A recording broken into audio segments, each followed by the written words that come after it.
नमो नारायणाय नमः।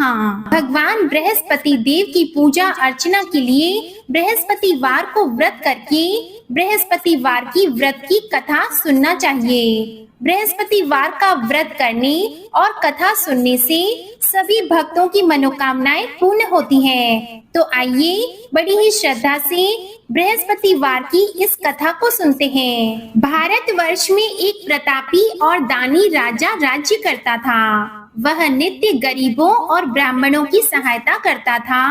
यह बात उसकी रानी को अच्छी नहीं लगती थी। वह ना ही गरीबों को दान देती, ना ही भगवान का पूजन करती थी और राजा को भी दान देने से मना किया करती थी। एक दिन राजा शिकार खेलने वन को गए हुए थे तो रानी महल में अकेली थी। उसी समय बृहस्पति देव साधु वेश में राजा के महल में भिक्षा लेने के लिए गए और भिक्षा मांगी तो रानी ने भिक्षा देने से इनकार कर दिया और कहा, हे साधु महाराज, मैं तो दान पुण्य से तंग आ गई हूँ। मेरा पति सारा धन लुटाते रहते हैं। मेरी इच्छा है कि हमारा धन नष्ट हो जाए, फिर ना रहेगा बांस, ना बजेगी बांसुरी। साधु ने कहा, देवी तुम तो बड़ी विचित्र हो। धन संतान तो सभी चाहते हैं, पुत्र और लक्ष्मी तो पापी के घर भी होने चाहिए। यदि तुम्हारे पास अधिक धन है तो भूखों को भोजन दो, प्यासों के लिए प्याऊ बनवाओ, यात्रियों के लिए धर्मशालाएं खुलवा दो। जो निर्धन अपनी कुंवारी कन्याओं का विवाह नहीं कर सकते, उनका विवाह करा दो। ऐसे और कई काम हैं जिनके करने से तुम्हारा यश लोक और परलोक में फैलेगा। परंतु रानी पर उपदेश का कोई प्रभाव नहीं पड़ा। वह बोली, महाराज आप मुझे कुछ ना समझाएं। मैं ऐसा धन नहीं चाहती जो हर जगह बांटती फिरूं। साधु ने उत्तर दिया, यदि तुम्हारी ऐसी इच्छा है तो तथास्तु। तुम ऐसा करना कि बृहस्पतिवार को घर लीपकर पीली मिट्टी से अपना सिर धोकर स्नान करना, भट्टी चढ़ाकर कपड़े धोना। ऐसा करने से आपका सारा धन नष्ट हो जाएगा। इतना कहकर वह साधु महाराज वहां से आलोक हो गए और साधु के अनुसार कई बातों को पूरा करते हुए रानी को केवल 3 बृहस्पतिवार ही बीते थे कि उसकी समस्त धन संपत्ति नष्ट हो गई। भोजन के लिए राजा का परिवार तरसने लगा। तब एक दिन राजा ने रानी से बोला कि हे रानी, तुम यहीं रहो, मैं दूसरे देश को जाता हूँ क्योंकि यहाँ पर सभी लोग मुझे जानते हैं, इसलिए मैं कोई छोटा कार्य नहीं कर सकता। ऐसा कहकर राजा परदेश चला गया। वहाँ वह जंगल से लकड़ी काट कर लाता और शहर में बेचता था। इस तरह वह अपना जीवन व्यतीत करने लगा। इधर राजा के परदेश जाते ही रानी और दासी दुखी रहने लगी। एक बार जब रानी और दासी को 7 दिन तक बिना भोजन के रहना पड़ा तो रानी ने अपनी दासी से कहा कि हे दासी, पास ही के नगर में मेरी बहन रहती है, वह बड़ी धनवान है, तो उसके पास जा और कुछ लेकर आ ताकि थोड़ा बहुत गुजार बसर हो सके। रानी दासी की बहन के पास गई। उस दिन गुरुवार था और रानी की बहन उस समय बृहस्पतिवार व्रत की कथा सुन रही थी। दासी ने रानी की बहन को अपनी रानी का संदेश दिया, लेकिन रानी की बड़ी बहन ने कोई उत्तर नहीं दिया। जब दासी को रानी की बहन से कोई उत्तर नहीं मिला तो वह बहुत दुखी हुई और उसे क्रोध भी आया। दासी ने वापस आकर रानी को सारी बात बता दी। सुनकर रानी ने अपने भाग्य को कोसा। उधर रानी की बहन ने सोचा कि मेरी बहन की दासी आई थी परंतु मैं उससे नहीं बोली, इससे वह बहुत दुखी हुई होगी। कथा सुनकर और पूजन समाप्त करके वह अपनी बहन के घर आई और कहने लगी, हे बहन, मैं बृहस्पतिवार का व्रत कर रही थी। तुम्हारी दासी मेरे घर आई थी, परंतु जब तक कथा होती है तब तक ना तो उठते हैं और ना ही बोलते हैं, इसलिए मैं नहीं बोली। कहो दासी, क्यों आई थी? रानी बोली, बहन तुमसे क्या छुपाऊं, हमारे घर में खाने तक को अनाज नहीं था ऐसा कहते कहते रानी की आंखें भर आई। उसने दासी समेत पिछले 7 दिनों से भूखे रहने तक की बात अपनी बहन को विस्तार पूर्वक सुना दी। रानी की बहन बोली, देखो बहन, भगवान बृहस्पति देव सबकी मनोकामना को पूर्ण करते हैं। देखो, शायद तुम्हारे घर में अनाज रखा हो। पहले तो रानी को विश्वास नहीं हुआ, पर बहन के आग्रह करने पर उसने अपनी दासी को अंदर भेजा तो सचमुच अनाज से भरा एक घड़ा मिल गया। यह देखकर दासी को बड़ी हैरानी हुई। दासी रानी से कहने लगी कि रानी, जब हमको भोजन नहीं मिलता तो हम व्रत ही तो करते हैं, इसलिए क्यों ना इनसे व्रत और कथा की विधि पूछ ली जाए ताकि हम भी व्रत कर सकें। तब रानी ने अपनी बहन से बृहस्पतिवार व्रत के बारे में पूछा। उसकी बहन ने बताया कि बृहस्पतिवार के व्रत में चने की दाल और मुनक्का से विष्णु भगवान का केले की जड़ में पूजन करें तथा दीपक जलाएं, व्रत की कथा सुने और पीला भोजन ही करें। इससे बृहस्पति देव प्रसन्न होते हैं और व्रत और पूजन बताकर रानी की बहन अपने घर को लौट गई। 7 दिन के बाद जब गुरुवार आया तो रानी और दासी ने व्रत रखा। घोड़साल में जाकर चना और गुड़ लेकर आई, फिर उससे केले की जड़ तथा विष्णु भगवान का पूजन किया। अब पीला भोजन कहाँ से आए, इस बात को लेकर दोनों बहुत दुखी थी। चूंकि उन्होंने व्रत रखा था, इसलिए बृहस्पति देव उनसे प्रसन्न थे। इसलिए वे एक साधारण व्यक्ति का रूप धारण करके 2 थालों में पीला भोजन दासी को दे गए। भोजन पाकर दासी बहुत प्रसन्न हुई और फिर रानी के साथ मिलकर भोजन ग्रहण किया। उसके बाद वे सभी गुरुवार को व्रत और पूजन करने लगी। बृहस्पति भगवान की कृपा से उनके पास फिर से धन संपत्ति आ गई, परंतु रानी फिर से पहले की तरह आलस्य करने लगी। तब दासी बोली, देखो रानी, तुम पहले भी इस प्रकार आलस्य करती थी। तुम्हें धन रखने में कष्ट होता था, इस कारण सभी धन नष्ट हो गया, और अब जब भगवान बृहस्पति देव की कृपा से धन मिला है तो तुम्हें फिर से आलस्य होता है। रानी को समझाते हुए दासी कहती है कि बड़ी मुसीबतों के बाद हमने यह धन पाया है, इसलिए हमें दान पुण्य करना चाहिए, भूखे मनुष्यों को भोजन कराना चाहिए और धन को शुभ कार्यों में खर्च करना चाहिए, जिससे तुम्हारे कुल का यश बढ़ेगा, स्वर्ग की प्राप्ति होगी और पितृ प्रसन्न होंगे। दासी की बात मानकर रानी अपना धन शुभ कार्यों में खर्च करने लगी, जिससे पूरे नगर में उसका यश फैलने लगा। उधर एक दिन राजा दुखी होकर जंगल में एक पेड़ के नीचे आसन जमाकर बैठ गया। वह अपनी दशा को याद करके व्याकुल होने लगा। बृहस्पतिवार का दिन था। एकाएक उसने देखा कि निर्जन वन में एक साधु प्रकट हुए। वह साधु वेश में स्वयं बृहस्पति देवता थे। लकड़हारे के सामने आकर बोले, हे लकड़हारे, इस सुनसान जंगल में तू इतना चिंता मग्न क्यों बैठा है? लकड़हारे ने दोनों हाथ जोड़कर प्रणाम किया और उत्तर दिया कि महात्मा जी, आप सब कुछ जानते हैं, मैं क्या कहूँ। यह कहकर रोने लगा और साधु को अपनी आत्मकथा सुनाई। महात्मा जी ने कहा, तुम्हारी स्त्री ने बृहस्पतिवार के दिन बृहस्पति भगवान का निरादर किया है, जिसके कारण रुष्ट होकर उन्होंने तुम्हारी यह दशा कर दी। अब तुम चिंता को दूर करके मेरे कहने पर चलो तो तुम्हारे सब कष्ट दूर हो जाएंगे और भगवान पहले से भी अधिक संपत्ति देंगे।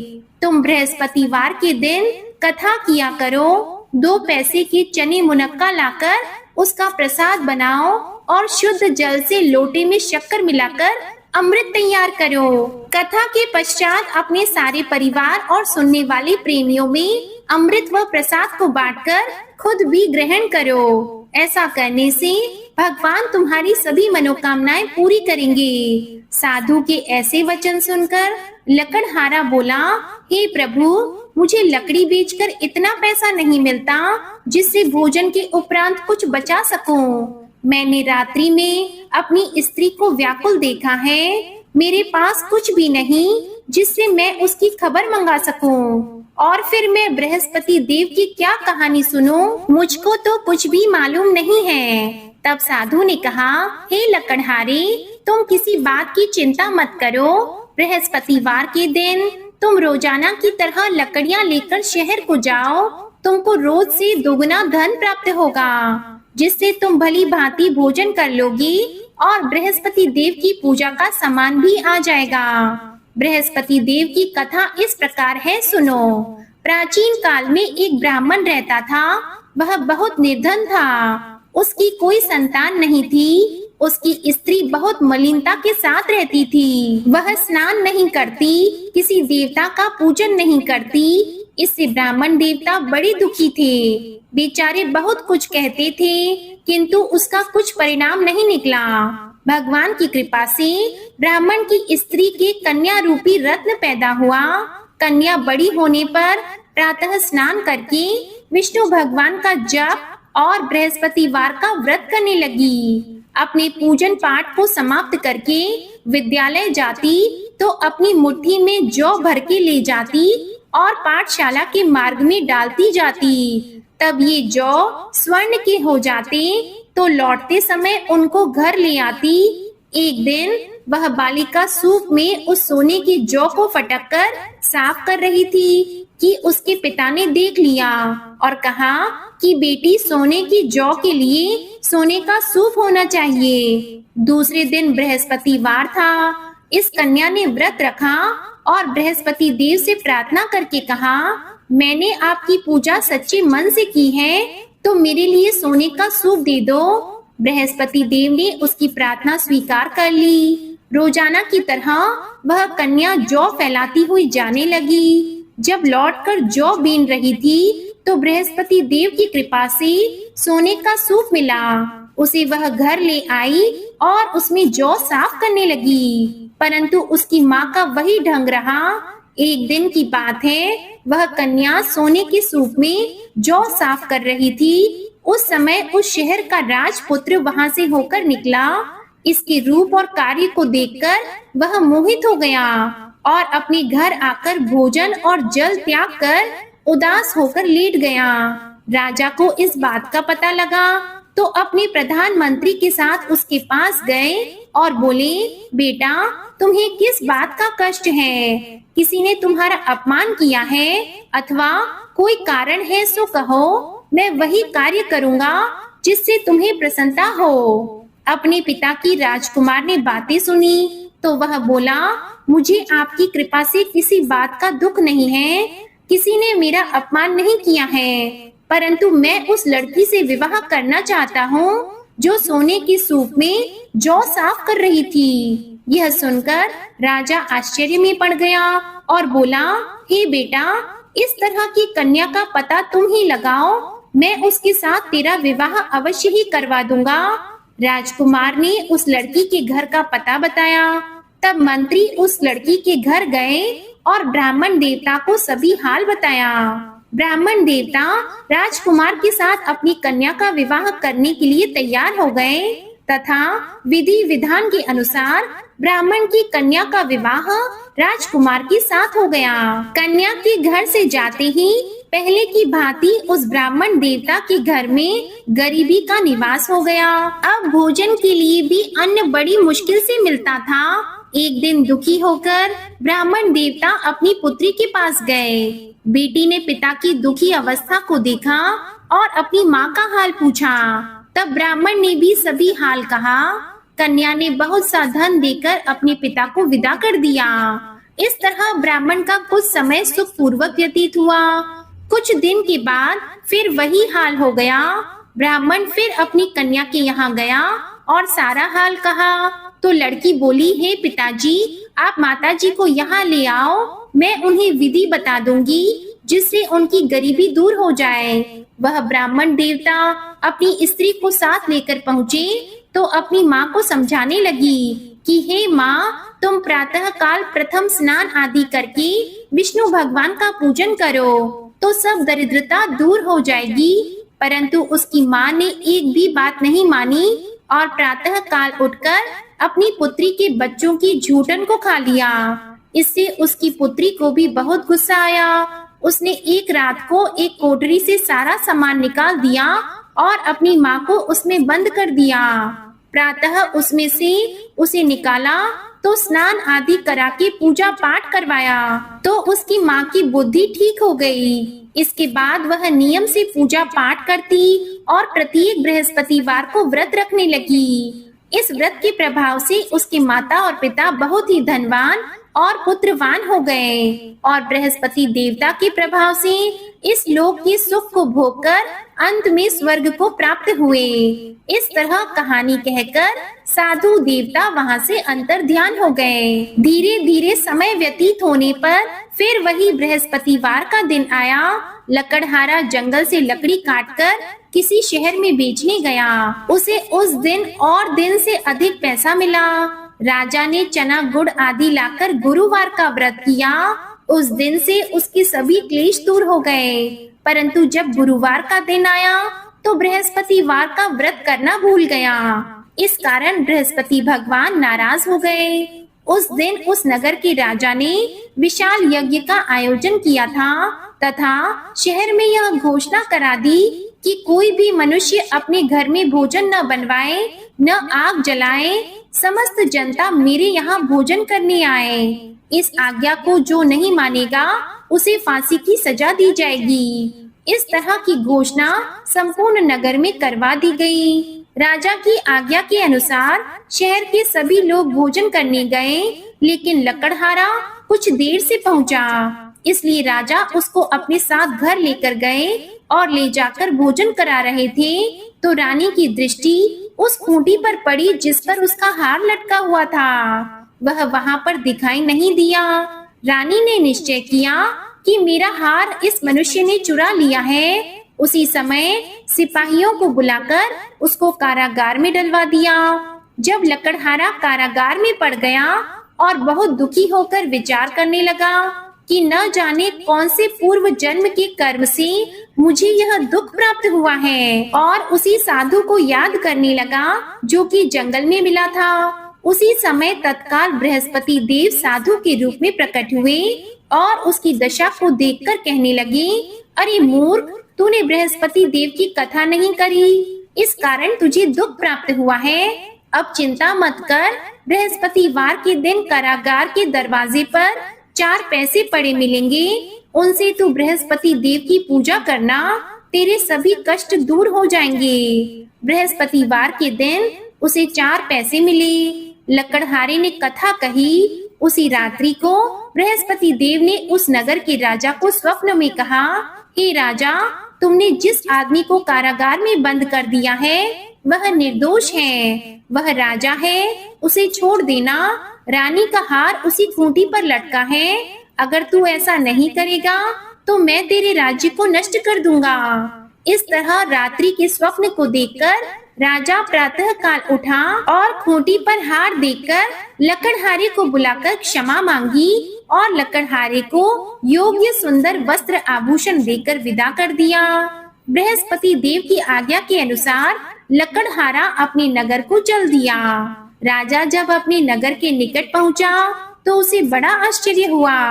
नगर में पहले से अधिक बाग, तालाब, कुएं तथा बहुत सी धर्मशालाएं, मंदिर आदि बन गए हैं। राजा ने पूछा, यह किसका बाग और धर्मशाला है? तब नगर के सभी लोग कहने लगे, यह सब रानी और बंदी के हैं। तो राजा को आश्चर्य हुआ और गुस्सा भी आया। जब रानी ने यह खबर सुनी कि राजा आ रहे हैं तो उन्होंने दासी से कहा, हे दासी, देख राजा हमको कितनी बुरी हालत में छोड़ गए थे। हमारी ऐसी हालत देखकर वह लौट न जाएं, इसलिए तू दरवाजे पर खड़ी हो जा। आज्ञा के अनुसार दासी दरवाजे पर खड़ी हो गई। राजा आए तो उन्हें अपने साथ लेकर आई। तब राजा ने क्रोध करके अपनी रानी से पूछा कि यह धन तुम्हें कैसे प्राप्त हुआ है? तब उन्होंने कहा, हमें यह सब धन बृहस्पति देव के इस व्रत के प्रभाव से प्राप्त हुआ है। राजा ने निश्चय किया कि 7 रोज बाद तो सभी बृहस्पति देव का पूजन करते हैं, परंतु मैं प्रतिदिन दिन में 3 बार कहानी और रोज व्रत किया करूँगा। अब हर समय राजा के दुपट्टे में चने की दाल बंधी रहती और दिन में 3 बार कहानी कहते। एक रोज राजा ने विचार किया कि चलो अपनी बहन के यहाँ हो आवे।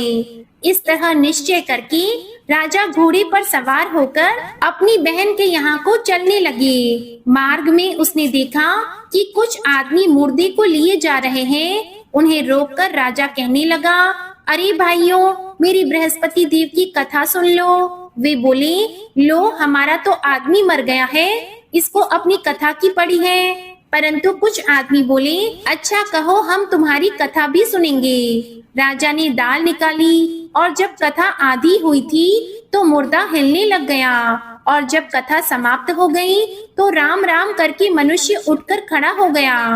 आगे मार्ग में उसे किसान खेत में हल चलाता मिला तो राजा ने उसे देखकर बोला, अरे भैया, तुम मेरी बृहस्पति वार की कथा सुन लो।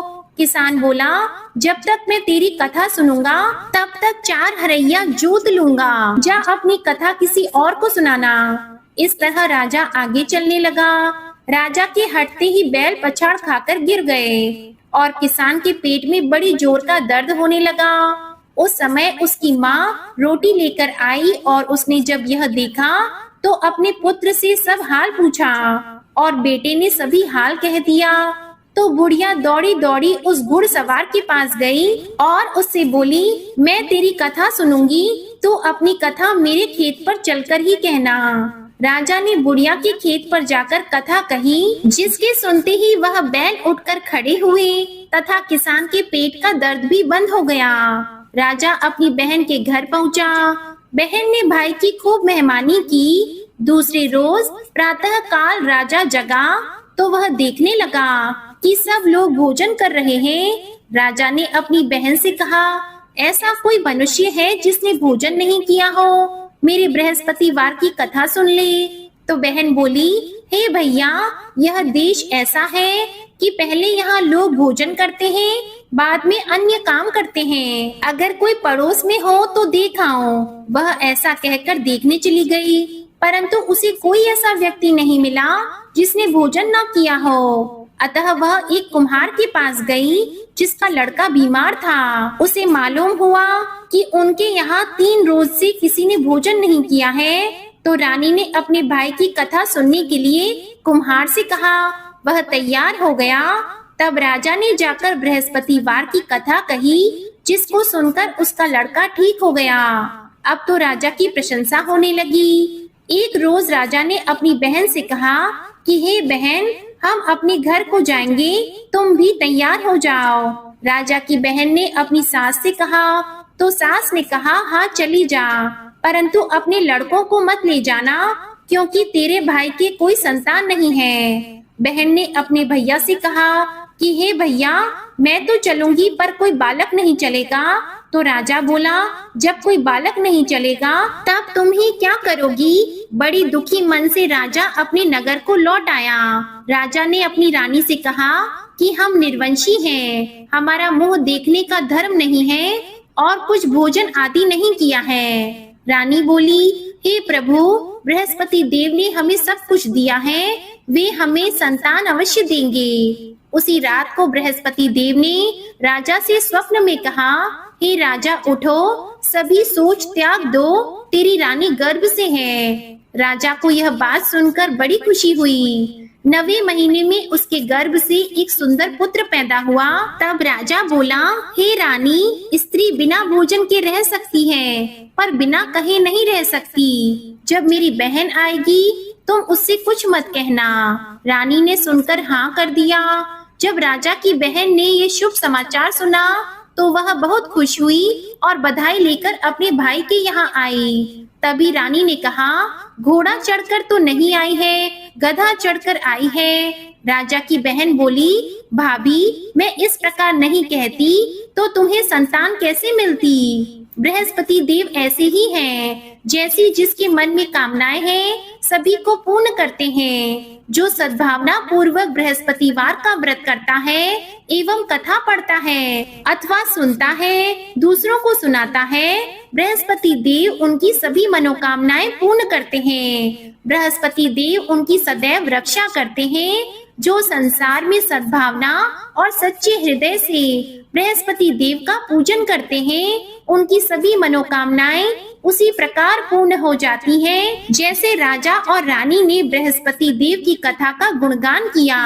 उनकी सभी इच्छाएं बृहस्पति देव ने पूर्ण की। मनुष्य को हृदय से उनका मनन करते हुए जयकारा करना चाहिए। तो प्रेम से बोलिए बृहस्पति देव की जय, विष्णु भगवान की जय, समस्त देवी देवताओं की जय। आज की गुरुवार व्रत कथा पसंद आए तो वीडियो को लाइक कीजिएगा, शेयर कीजिएगा, कमेंट में भगवान श्री बृहस्पति देव की जय लिखिएगा और इस चैनल को सब्सक्राइब जरूर कीजिएगा। बोलिए बृहस्पति भगवान की जय।